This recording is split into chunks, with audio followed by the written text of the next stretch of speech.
তাদের আওয়াজটা আসলে অনেক আওয়াজের মাঝে একসাথে শোনা যায়।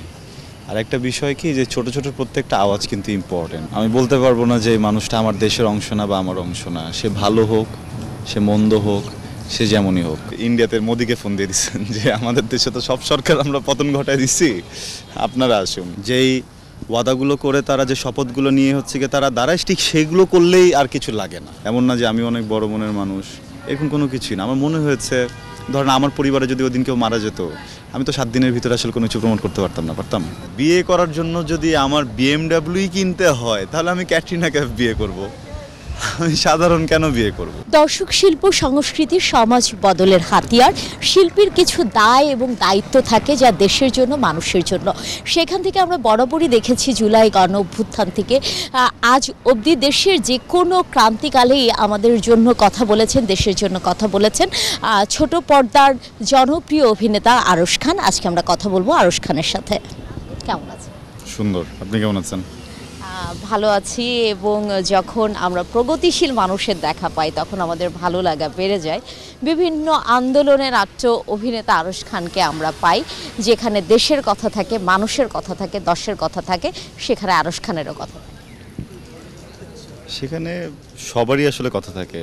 আমি আরশ, আমাকে হয়তো 10 জন মানুষ বেশি চেনে, এই জন্য আমারটা সামনে আসে। যারা হয়তো বা এইভাবে জনপ্রিয় না বা সবাই তাদেরকে চেনে না, তারা হয়তো অভিনয়ের পেশায় নেই, অন্য কোনো পেশায় আছে, তাদের আওয়াজটা আসলে অনেক আওয়াজের মাঝে একসাথে শোনা যায়।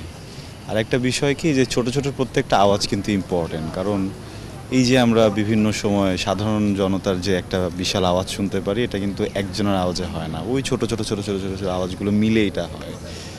হ্যাঁ, তো এমন না যে আমি এক্সেপশনাল কিছু করছি, আমি ওইটাই করছি যেটা আসলে বাংলাদেশের সুনাগরিকরা করেন। আমি ওটা করার চেষ্টা করছি। আসলে আমি এখনও পুরোপুরি করে উঠতে পারিনি, আমারও আসলে অনেক ভুল আছে, দোষ আছে, ত্রুটি আছে। তারপরেও চেষ্টা করছি যে যতটুকু মানুষ হয়ে বেশি বাঁচা যায়, অভিনেতা হয়ে তো বাঁচাটা জরুরি, কিন্তু তার থেকেও বেশি চেষ্টা করছি কতটা বেশি মানুষ হয়ে বাঁচা যায়, হ্যাঁ, মানুষের জন্য বাঁচা যায়। গত জুলাইয়ে আপনি রাস্তায় ছিলেন, এবং ঠিক এই জুলাইয়েও যখন একটা দুর্ঘটনা আমরা দেখতে পেলাম যে উত্তরার মাইলস্টোনে আমাদের ছোট্ট ছোট্ট শিশুরা যখন তাদের প্রাণ হারালো, আপনি আপনার নিজের নাটক বন্ধ করার আহ্বান জানালেন। একটু সেই কথা শুনতে চাই আপনার। বিষয়টা যেটা হচ্ছে আসলে শিল্পী আরশের কথা বলেন বা ব্যক্তি আরশের কথা বলেন, পুরো দেশটাই আমার, দেশের প্রত্যেকটা মানুষ আমার। একটা মানুষও আমি বলতে পারবো না যে এই মানুষটা আমার দেশের অংশ না বা আমার অংশ না, সে ভালো হোক, সে মন্দ হোক, সে যেমনই হোক। হ্যাঁ, তো আমার যেটা হয় যে আমি আসলে কোনো দিনই কোনো ব্যক্তির এগেইনস্টে আসলে আন্দোলন করিনি। কারণ আমার যুদ্ধ মানুষ হিসেবে মানুষের সাথে না, আমি তার কর্মের বিরুদ্ধে আন্দোলন করেছি, আমি তার সিস্টেমের বিরুদ্ধে আন্দোলন করেছি। তো এখান থেকে যেটা হয়েছে যে গত জুলাই হোক বা এই জুলাই হোক বা এরকম আরও 10 জুলাই হোক, কখনো যদি কোথাও মনে হয় যে কথা বলা উচিত, ওখানে আমি কথা বলবোই। কারণ যেহেতু আমি কোনো দল করি না, বা আমি কোনো দলকে ঘৃণাও করি না, বা এমন না আমি কোনো দলকে পছন্দও করি, এই জায়গাটাতে না আসলেই আমার কোনো চাওয়া পাওয়ার জায়গা নেই। কেন?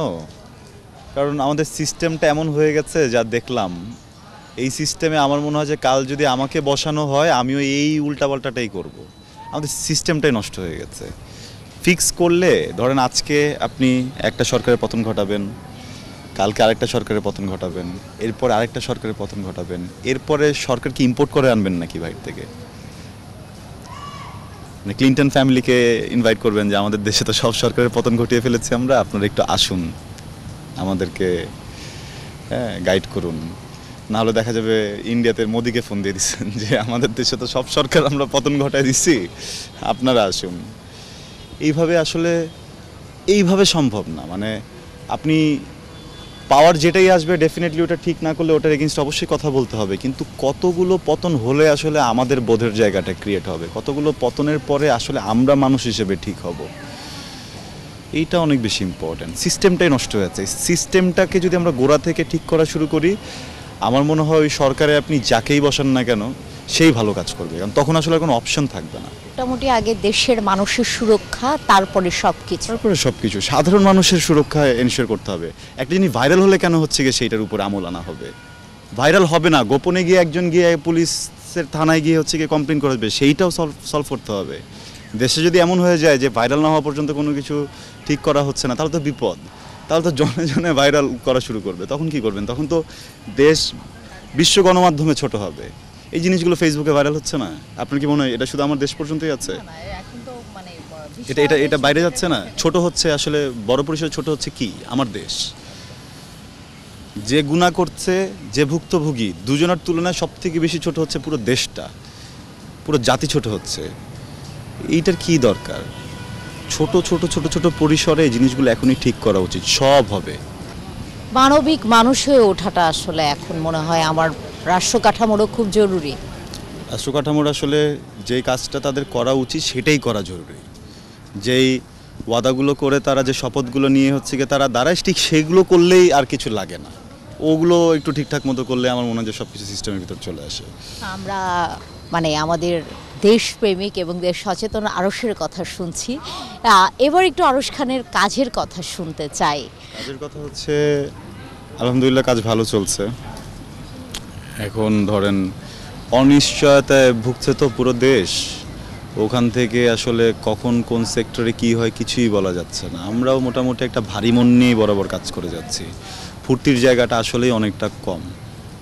ফুর্তির জায়গাটা হয়তোবা ঠিক হবে আস্তে আস্তে, সব হবে। একটার পর একটা ট্র্যাজিক সিচুয়েশন ক্রিয়েট হচ্ছে, আর এগুলো তো ধরেন আমাদের জন্য দুঃখের। আমরাও তো মানুষ, অ্যাক্টিং করতে গেলে মাথার পিছনে ঘটে যাওয়া ঘটনাগুলো তো ভাসতে থাকে।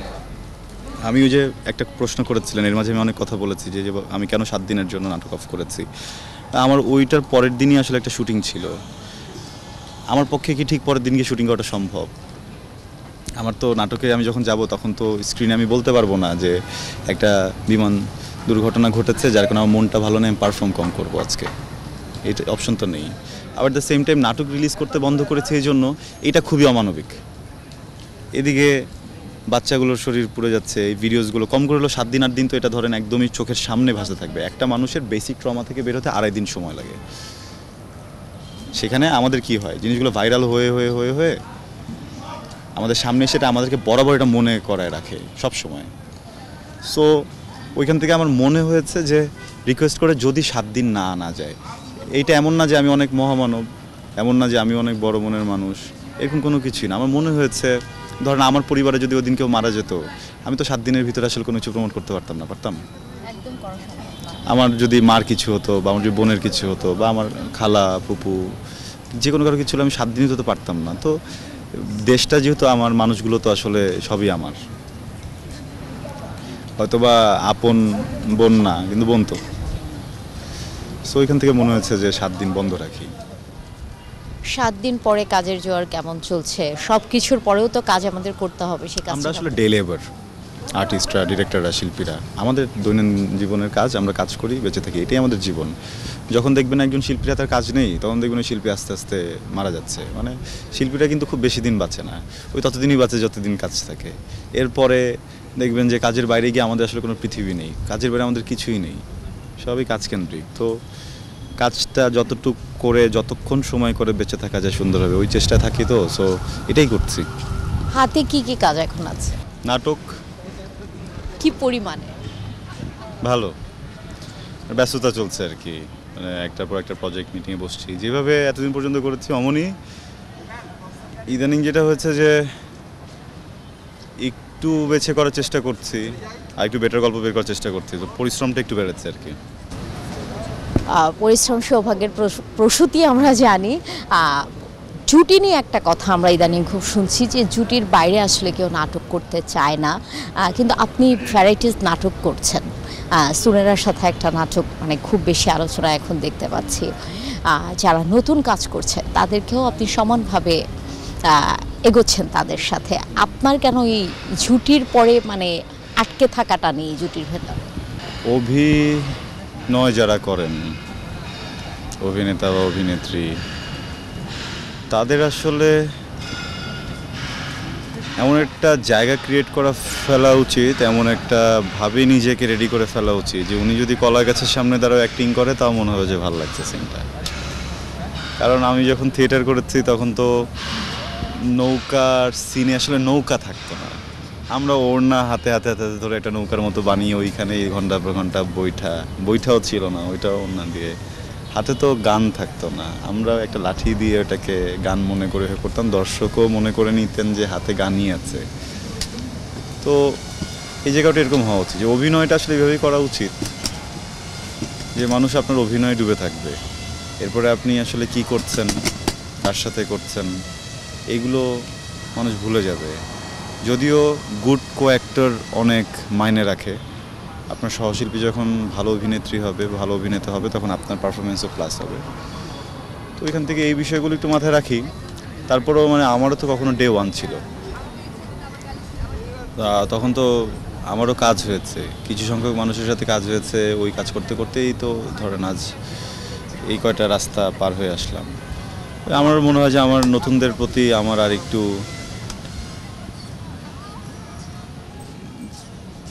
আমি যথেষ্ট কোঅপারেট ওদের সাথে আর একটু হওয়া উচিত, কারণ আমার একদম আর্লি স্টেজে দেখা গেছে যে আমি ওই সাপোর্টটা আসলে পাইনি। সাই no how does it feel. একদমই নতুন একটা মানুষ এসে যদি কাজ করতে যান, আপনার সাথে বিভিন্ন কারণে ডেট মিলাচ্ছে না, এটা খুব টাফ হয়ে যায়। সবাই একটা কথা বলবো, একটু বড় হোক তারপর করবো না, আরেকটু কিছুদিন যাক তারপর করবো না, আরেকটু কিছুদিন পর তারপর করবো না। আমার কথা হচ্ছে বিয়ে করার জন্য যদি আমার বিএমডাব্লিউই কিনতে হয় তাহলে আমি ক্যাটরিনা কাইফ বিয়ে করব, আমি সাধারণ কেন বিয়ে করব? তেমনি হচ্ছে গিয়ে এতদিন অপেক্ষা করে যদি হচ্ছে গিয়ে মিলাতে হয়, তার থেকে বেটার আমি নিজের এমন একটা জায়গা ক্রিয়েট করব যে আমার কোনোদিন প্রয়োজনই পড়বে না ওই মানুষগুলোকে, যাদের আসলে ওই সময় হয়নি আমার সাথে এখন পর্যন্ত কাজ করার বা মিলানোর। ওইখান থেকে আমার মনে হয় যে আমার কোনো জুনিয়র এই দ্বিধাদ্বন্দ্বে না ভুগুক, এই কষ্টে না ভুগুক। আমি আমার জায়গা থেকে ওপেন থেকে আমি চেষ্টা করি যে ওদেরকেও ওই স্পেসটা ক্রিয়েট করে দেওয়ার। হ্যাঁ, অ্যান্ড ভালোই করছে সবাই। হ্যাঁ, আর সিনিয়র যারা আছে তারা তো এমনি গ্রেট, ওরাও অনেক কোঅপারেটিভ, সো চলছে আর কি। আপনার দর্শক এবং ভক্তদের কি বলবেন? এটা আসলে কি বলবো, মানে ইন্টারভিউ যদি 100টা হয়ে থাকে 100টাতে একই কথাই বলেছি, আবার ওই একই কথাই বলি। আমি খুবই ভালোবাসি আপনাদেরকে, আমি বিশ্বাস করি আপনারা আমাকে অনেক ভালোবাসেন, আদারওয়াইজ এখনও কাজ করে যাচ্ছি, এটা তো সম্ভব হতো না। এই ভালোবাসার জায়গায় সবসময় আমাকে রাখবেন। ছোট্ট একটা পৃথিবী, এর ভিতরে যেমন আমি দিনের পর দিন ভালো করার চেষ্টা করেছি, হয়তোবা কখনো আমার কোনো কথা, হয়তোবা আমার কোনো কাজ আপনাদের সাময়িকভাবে কষ্টও দিতে পারে, তখন ছুঁড়ে ফেলে দিয়েন না, তখন অপেক্ষা করেন, শুনেন কেন কি হয়েছে না হয়েছে, দেন হচ্ছে গিয়ে ভালোবাসার মানুষগুলোকে ভালোবাসার জায়গাতেই রেখেন। এটা শুধু আমার ক্ষেত্রে না, এটা বাংলাদেশের প্রত্যেকটা আর্টিস্টের হয়ে আমি আপনাদেরকে বলছি, প্রত্যেকটা মানুষের আপনাদেরকে বলছি। কারণ দেখা যায় যে ইদানিং এমন একটা সময় এসেছে, কারো বিষয়ে কোনো একটা কথা যদি বেরোয়, সেটা প্রুফ হোক আর না হোক, আগেই আমরা এটাকে সোশ্যাল মিডিয়াতে ভাইরাল করে জাজ করে মানুষগুলোকে মেন্টালি অনেক করে ফেলি। তো একটু সময় নিন সব কিছুর জন্য। আর আমাকে যেভাবে ভালোবাসা দিয়ে গেছেন, আমাকে এইভাবে ভালোবাসা দিয়েন, আমার জুনিয়র যারা আসবে তাদেরকে এইভাবে ভালোবাসা দিয়েন। আর আমি যেন আপনাদের এই ভালোবাসার তো আসলে প্রতিদান হয় না, মানে ভালোবাসার বিনিময়ে যেন অনেক ভালোবাসা দিতে পারি, ভালো ভালো প্রজেক্ট দিতে পারি, এই সুযোগটা আমার জন্য রেখেন। Thank you. ধন্যবাদ। আপনাকেও ধন্যবাদ। এই নাটকের দর্শক, আমরা কথা বলছিলাম আরশ খানের সঙ্গে। তার কথা মতো ভালোবাসা দিয়ে আসলে আমরা শিল্পকে আগলে রাখি এবং প্রত্যেকে মানবিক মানুষ হয়ে উঠি, এই প্রত্যাশা আমাদের সকলের। সুমনা সুমি, ৭১, ঢাকা।